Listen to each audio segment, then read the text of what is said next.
And showtime. Ladies and gentlemen, welcome to another episode of the ChannelPro 5-Minute Roundup. A look at news, trends, and tips for the SMB channel in 5 minutes or thereabouts.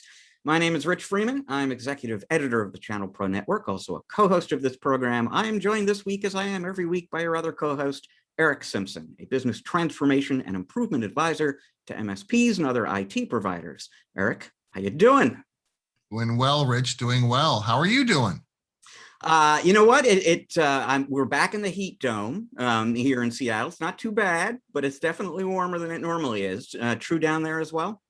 Yeah, it's a little hot. It's a little warm. I think the weekend's going to be a little higher than, well, it's coming. Like you said, it's the heat dome. It's time to heat things up. So we're going to be a little bit warmer than we've been the last few weeks here in Southern California.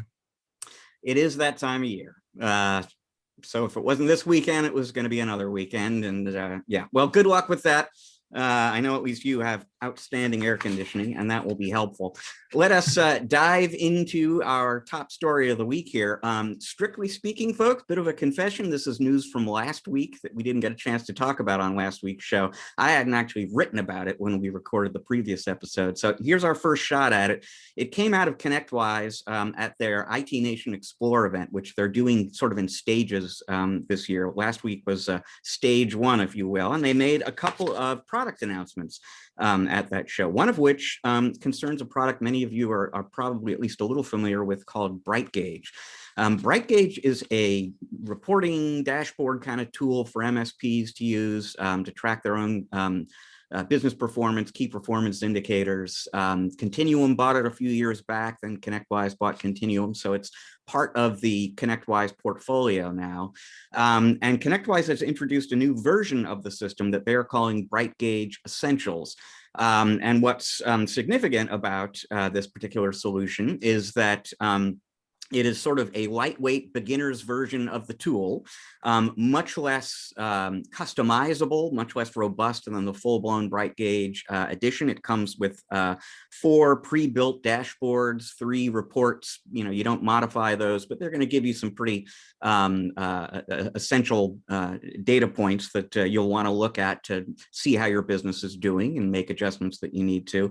The trade-off for the fact that you're getting less customization functionality is that you're not paying anything. The product is free.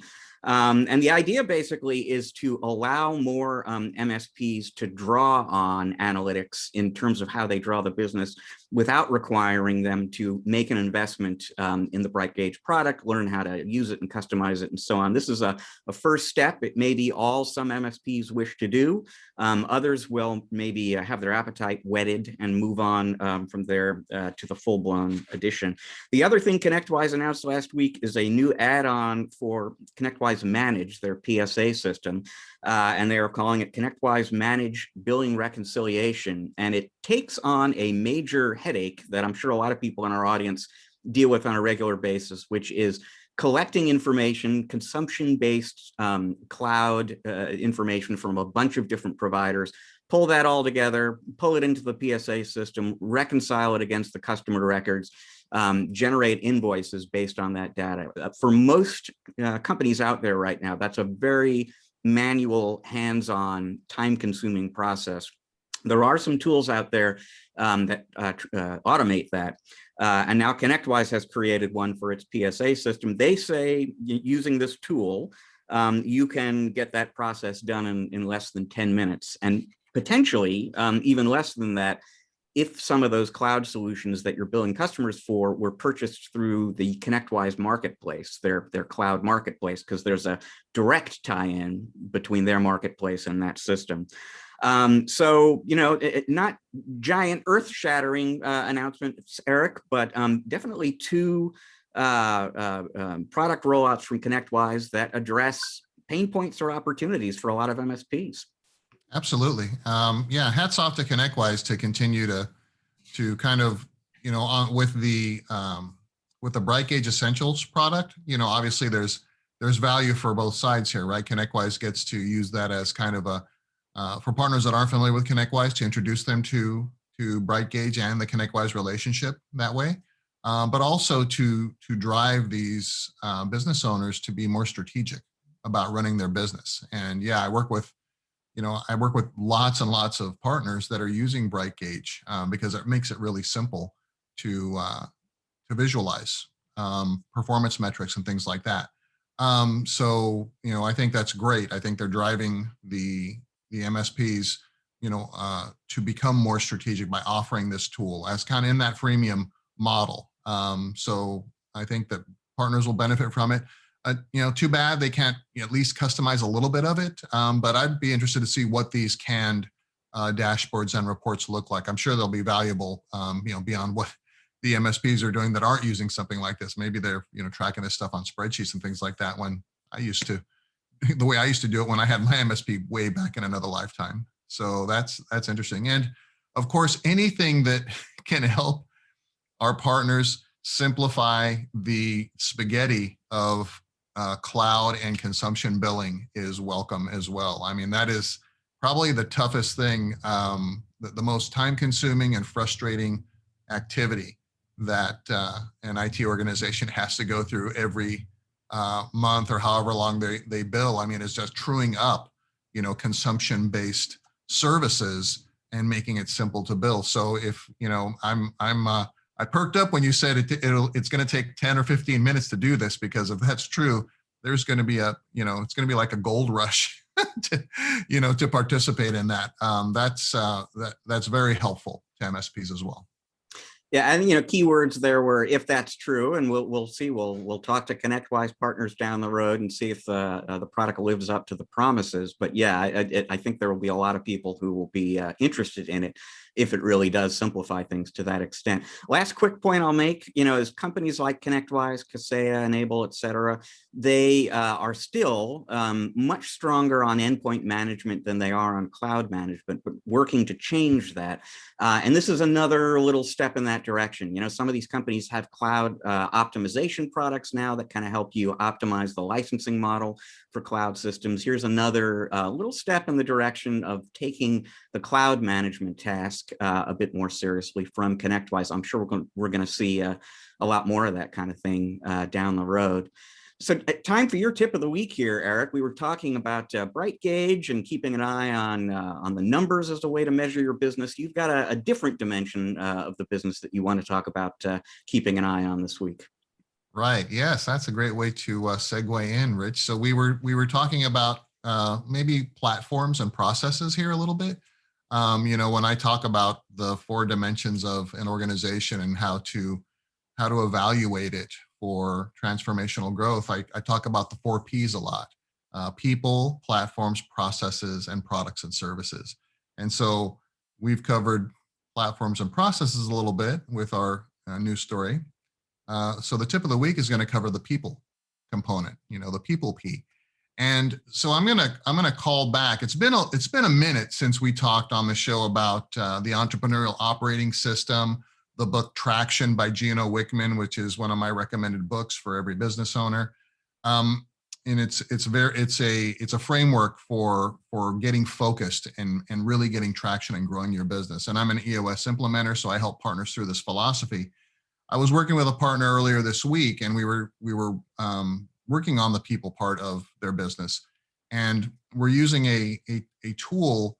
The acronym is GWC. It's get it, want it, and have the capability of doing it. And what it is, Rich, is a way to evaluate new hires, even during the hiring process, as well as existing staff over time. And those 3 acronyms stand for, so the get it part is, does the team member get it, right? Or do they get what we're doing? Do they get how their role really helps accelerate our vision and help us achieve that? Do they want it? Do they want to be in that role? And do they have the capability or the capacity to do it?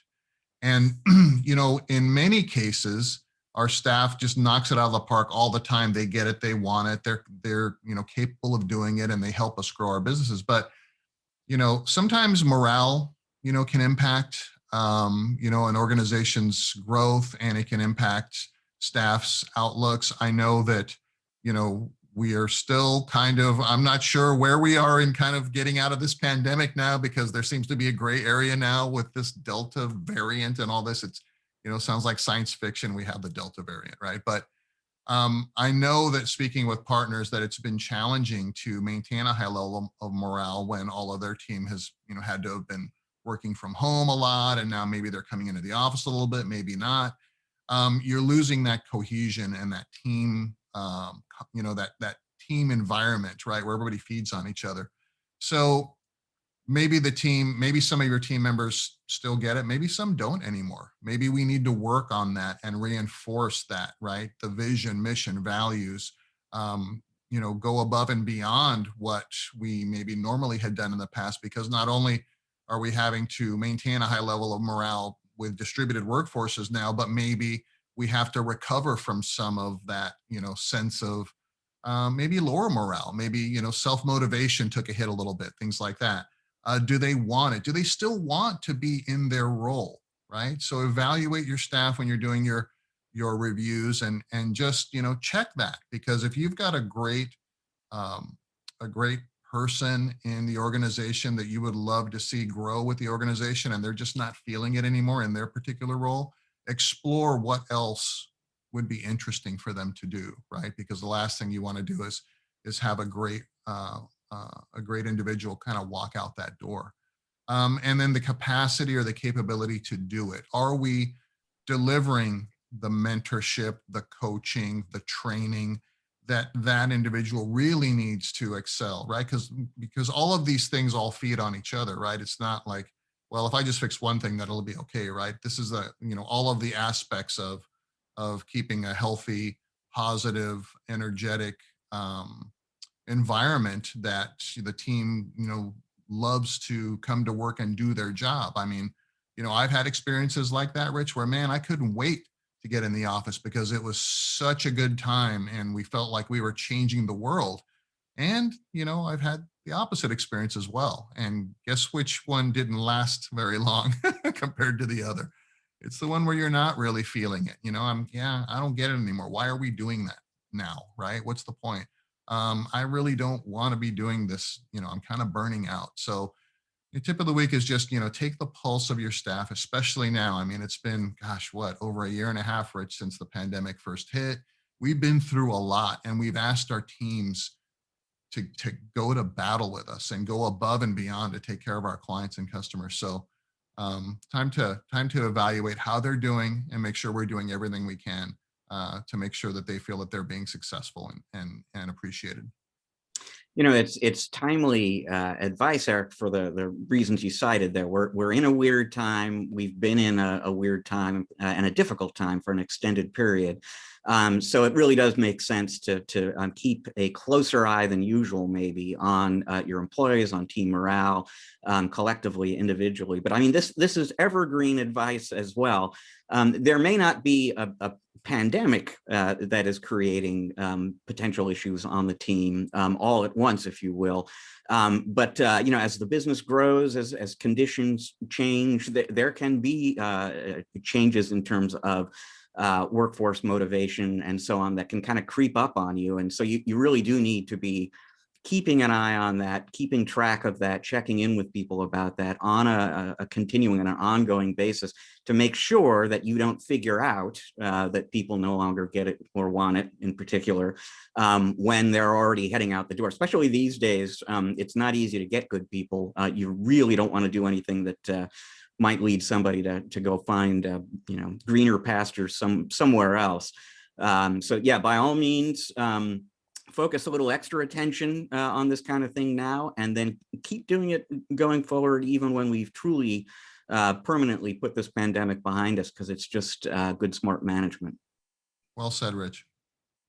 Well, let's move on here. We've got time for just one more story here. And if you've got a dog at home, you can't get a dog sitter, but you do want to go out and enjoy yourself, it can be a conundrum. And a bar in London has come up with a solution to this. They say, bring the dog with you. Not only are dogs welcome here at the bar, but we've actually got drinks for them. So they are calling these puptails, and they are giving them cringe-inducing or delightful names, depending on your point of view, like the Bloodhound Mary, the Barkerita, the Howlapaw Sling. So cocktails for dogs, no alcohol, but a tasty treat for your pet. And I got to say, I wish I had prepared to share screen for folks watching on video here, so you can kind of see the bar and crawling with dogs and cocktail glasses, and definitely an interesting environment there. But and innovation in pet care and drinking, Eric. Yeah, the Barkerita. That's an interesting one. I wonder what it looks like, near last call. I mean, I can just imagine, patrons tripping over these animals, trying to get them out the door. It's just interesting. I guess you gotta swing for the fence if you want to try to hit a homer, right? It looks like it's working, so we'll see if this idea catches on.